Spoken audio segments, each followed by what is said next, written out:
Hi అండి. నమస్తే అండి. సో, ఆల్రెడీ చాలా డిజైన్స్ అయితే నేను చూపించాను. ఈరోజు ఇంకొక డిజైన్ చూద్దాం బోట్ నెక్‌లో.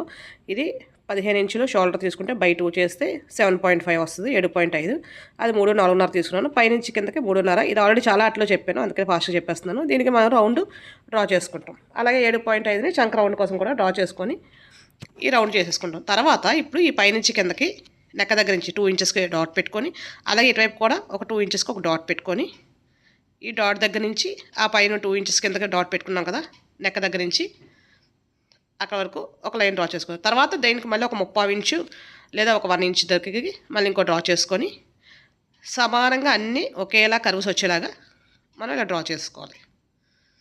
నేను పేపర్ మీద చూపిస్తున్నానండి, కానీ ఇవి నార్మల్గా రియల్ కొలతలే, అంటే మన బ్లౌజ్ కొలతలే. అయిపోయిన తర్వాత మన కింద నుంచి పైకి నెక్ డీప్ ఎంత ఉందో చూసుకొని ఇది ఒక కర్వ్ డ్రా చేసేసుకుంటాం.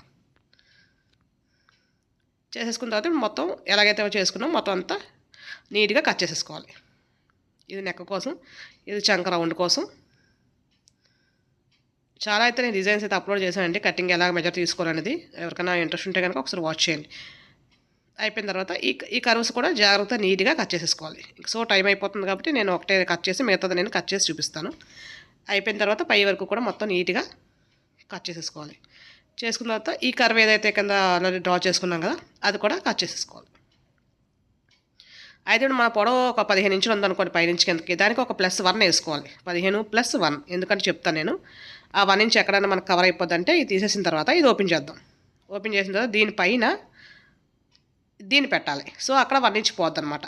దానిలో ఒక హాఫ్, ఇందులో హాఫ్ పోయినా 1 ఇంచ్ పోద్ది. చక్కగా మనకి ఒక మంచి డిజైన్ అయితే ఇలా వచ్చేస్తుంది అనమాట. ఇలా కుట్టేసుకోవచ్చు. థ్యాంక్ యూ అండి. Thank you for watching.